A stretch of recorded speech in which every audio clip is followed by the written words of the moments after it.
Do you know if you are being affected by a psyop? Are you being brainwashed by the Matrix or by the military? Would you know the difference between your actual thoughts and the thoughts that you have been made to think based on the things that you're watching? These are all some really big questions that I think we should all be asking ourselves. And I'm here to make you recognize whether or not you're being brainwashed by this system. My name is Laura. I am a mindset guru with a background in psychology, and I'm here to help you recognize whether or not you're being brainwashed. I'm also one of those autistic genius Sheldon types that are so critical of societal structures that I don't seem to be as affected by these things. So you may enjoy my mindset. So here we go. Here is a 4-part plan for you to recognize whether or not you are being manipulated by the government that is supposed to be looking after you. And may I remind you that the word government comes from governing mum's mentality, because that is what they're attempting to do. Is there ever an opportunity for you to trust the government? Probably not. So we're going to look at a 4-part plan. This is the fate model.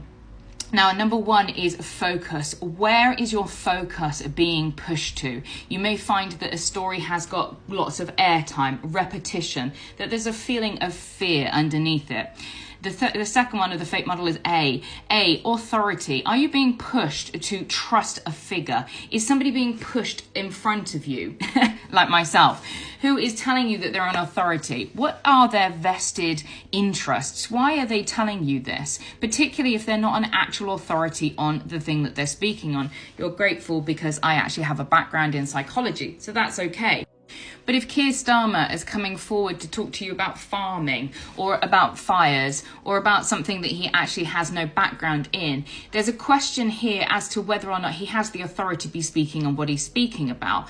We may liken this to billionaire tycoons coming to talk about viruses and about how that kind of comes to fruition.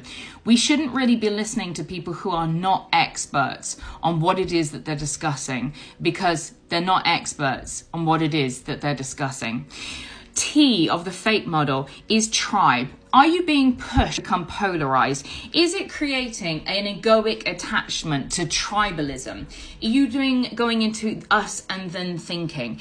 If so, you may be being pushed in some form of a psyop to identify with something so that you can be pushed into a camp and so you can be controlled. We see this when we see heavy uses of labels such as climate deniers, conspiracy theorists, vaccinators or anti-vaxxers. These kind of labels push people into camps where they identify with the ideologies that are being pushed. And generally, when you're being pushed into an us or them camp, what is happening is that your cognitive dissonance is being weaponized. And we'll talk about that in a moment. So make sure you stay to the end of the video so we can talk about this really vital part. And the last part of the fate model is E, is emotion. Where are your emotional responses being pushed? Okay, so you may find that language is being used to create fear, anger, upset within you, such as, if you don't do this, your children will suffer. If you don't do this, then you're killing your grandmother. If this doesn't happen, you're a bad person. Only bad people have this viewpoint. When we start to create these very strong emotional responses, it actually begins to suppress critical thinking. When we have an emotional response, it brings us out of the prefrontal cortex where some of the higher order thinking happens, and it brings us back down to the basal ganglia, which is the oldest part of the brain, the mammalian, the reptilian part of the brain, okay?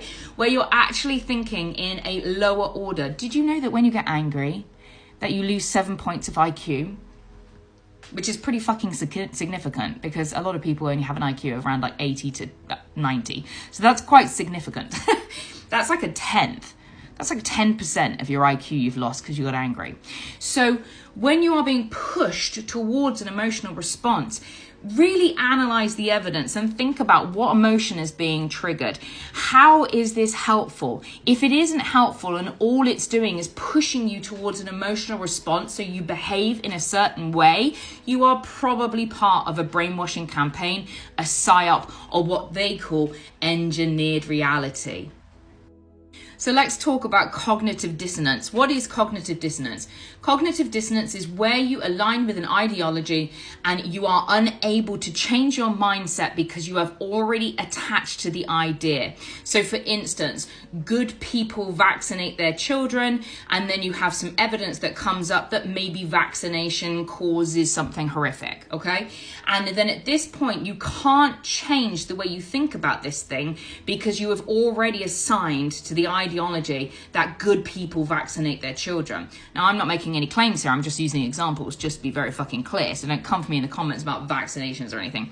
So we have these micro agreements that we go along with.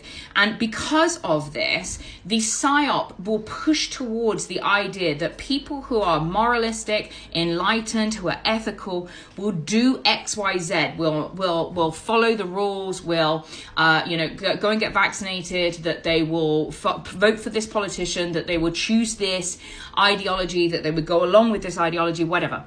And because you have identified with it, because you have connected to it, that I am a good person, therefore I do X, Y, Z, what happens is that you conform to the ideology, even if conflicting evidence comes out to say to you that this isn't true.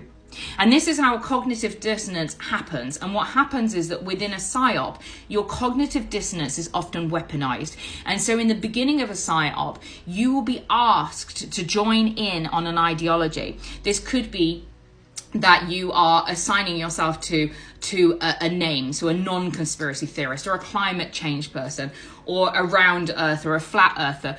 Whenever you're being asked to identify with a label, you should probably question that, because that is connecting to your ego, and the ego is the most easiest way that you can get into people's heads and manipulate them.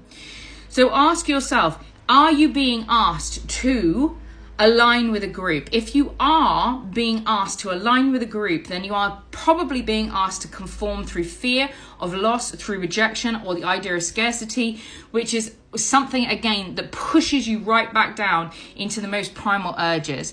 Now, the problem with cognitive dissonance is that you are unable to actually change your mindset without some real reckoning about why you joined the thing in the first place. And unfortunately, most people are not conscious enough to do this.